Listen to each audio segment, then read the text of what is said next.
Eu gostaria que você tivesse o máximo de respeito por esse momento e que todo o espírito festeiro que possa estar no seu coração, ele seja dissipado agora. Nós não estamos em nenhuma festa, nós não estamos em nenhuma comemoração, não há motivo nenhum para se comemorar nada. Nós somos a pior geração de cristão de todos os tempos, vivemos na pior geração de todos os tempos. Nós estamos vivendo uma crise aguda, nós estamos a um fio de ver uma geração inteira entrar no inferno. Eu fui pregar num congresso uns tempos atrás, estava festividade, barracas e tendas e isso, aquilo. Eu comecei a pregação e disse: o que nós viemos comemorar aqui? Nós não temos motivo nenhum para festejar. Se o aborto está dentro da igreja, a pedofilia está dentro da igreja, o adultério, o divórcio e o segundo casamento estão na igreja. Se o altar tem sido um picadeiro, os pastores têm sido palhaços e os membros têm sido meros espectadores a serem entretidos. Nós não estamos aqui falando da sua melhor vida na terra, nem da sua roupa, nem do financiamento que pode ser aprovado, nem do casamento do solteiro. Aliás, eu estou pouco me importando por seu emprego, por seu salário ou para o seu cônjuge. A minha grande dor no meu coração é a sua eternidade. Onde você vai passar a sua eternidade? E onde os milhões que estão morrendo todo dia sem Cristo vão passar? Se Deus não tiver misericórdia dessa nação, ela vai sofrer um juízo que nós nunca vimos antes. Hoje nós contamos com quase 50 milhões de evangélicos no Brasil. E a nossa nação nunca foi tão corrupta como ela é. Nós tivemos nesse ano 2013 um dos piores anos que a sociedade brasileira já presenciou. Liderado por esse governo fascista, comunista, ditador, anti-Deus, anti-família. Esse governo pró-aborto, pró-pedofilia, pró-homossexualismo. Nós estamos vendo um câncer se instalar nessa nação sem precedentes. E que coisa paradoxal, né? E no momento onde a igreja evangélica atinge o seu maior contingente. Se você estudar os avivamentos de todos os séculos, começando de Atos, o avivamento resultava na transformação da sociedade. Onde há avivamento, onde há conversão, a criminalidade baixa, o uso de drogas diminui, a gravidez no tempo de solteiro, os divórcios, a inadimplência. É assim e sempre foi na história. Agora o avivamento brasileiro está promovendo o pecado. O avivamento brasileiro está promovendo a iniquidade e a injustiça. Tudo porque alguns falsos pastores, com as suas falsas igrejas, pregam um falso evangelho e produz falsos crentes. Tudo porque nós temos ajuntamentos inteiros de bodes sendo liderados por lobos com o nome de igreja. Isso não são igrejas. São centros de celebração da carne. São centros de adoração a Satanás. Pastor, você está pegando muito pesado, não é assim? Apocalipse, capítulo 2 em diante, as 7 igrejas da Ásia, sinagoga do diabo e trono de Satanás.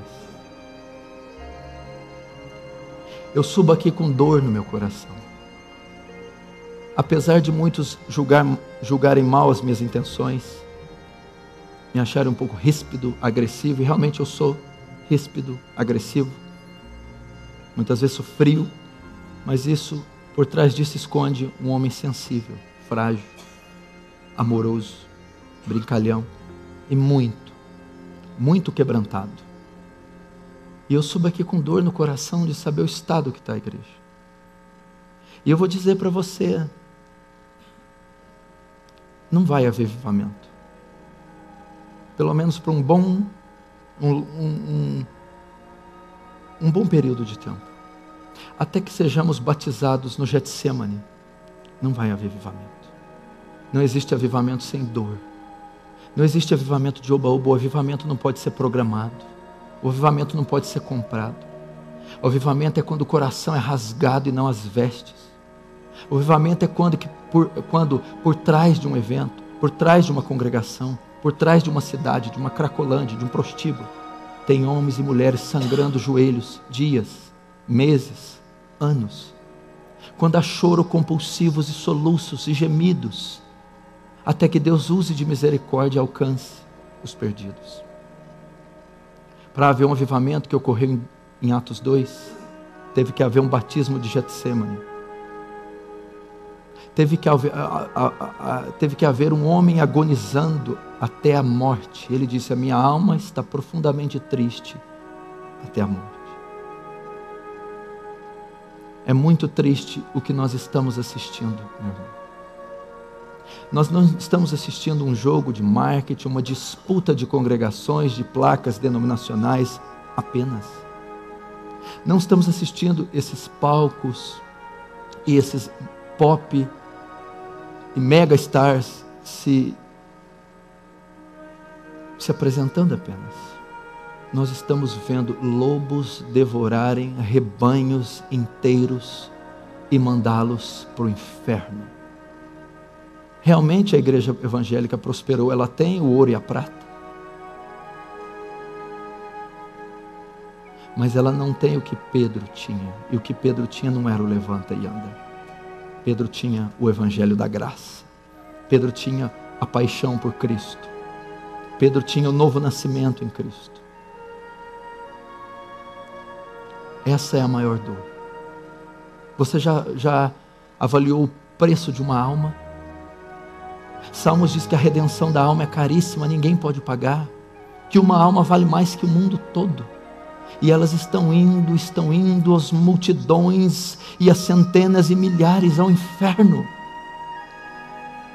E nós precisamos fazer algo.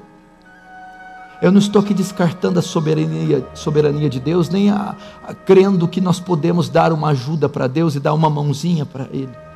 Mas foi nos confiado uma lei, foi nos confiado uma missão, foi nos confiado um grande comissionamento, uma grande comissão, foi nos confiado um santo evangelho, e ai de nós se não pregarmos o evangelho.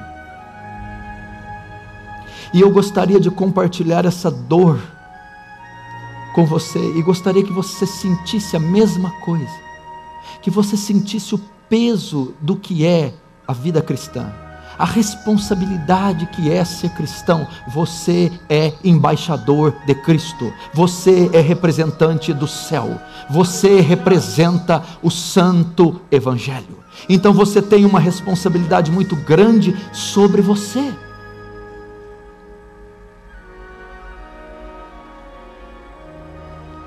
São necessários mais do que conferências, são necessários mais do que livros, são necessários mais do que ajuntamentos e bandeiras hasteadas em nome de reforma, em nome de evangelho radical. Nós temos o movimento dos desigrejados que clama por isso, os revoltados. Odiar a teologia da prosperidade não te faz salvo. Odiar o falso evangelho não significa que você ama o verdadeiro. Muitas pessoas estão revoltadas com a teologia da prosperidade, estão revoltadas com o R.R. Soares, com o Edir Macedo, com o Silas Malafaia, com o Valdemiro Santiago, com os neopentecostais. Eles odeiam esses homens, mas eles também não amam a Cristo. Eles não têm uma vida transformada. O que justifica não é o ódio pelo errado, o que justifica é a fé em Cristo Jesus, mediante a regeneração operada pela graça. Pessoas se agarram no evangelho radical só porque não tem outra coisa para se agarrar, só porque querem revolta, querem baderna, desordem, querem ir às ruas, querem protestar.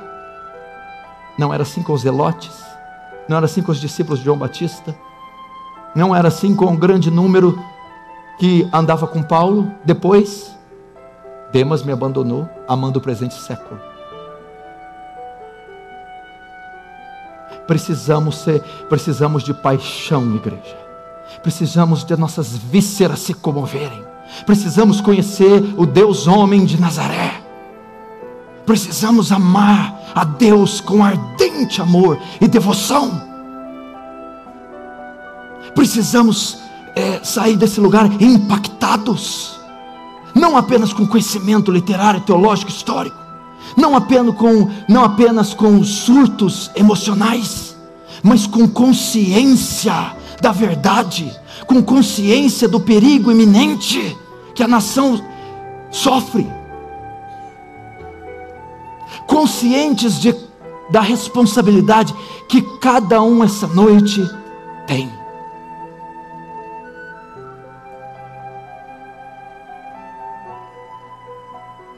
Estamos falando de céu ou inferno, vida ou morte. Se você voltar para sua casa e as coisas continuarem do mesmo jeito, é sinal que isso aqui não funciona nada e nenhum dos pregadores transmitiu o que Deus queria e o evento em si não cumpriu o propósito. Pastor, você não pode me julgar pela minha vestimenta, nem pela minha conduta, nem pelos afazeres. A Bíblia diz que eu posso. Que se conhece a árvore pelos frutos, ações, pensamentos, omissões, palavras, atitudes. Se o Evangelho não for demonstrado em atitude prática de vida, não é Evangelho. O Evangelho não é baboseira filosófica. O Evangelho é prática de vida. Nós devemos ir para nossas casas e iniciar uma reforma primeiro em nossas famílias, em nossos corações, em nossos lares, na escola onde estudamos e no trabalho onde executamos a nossa profissão.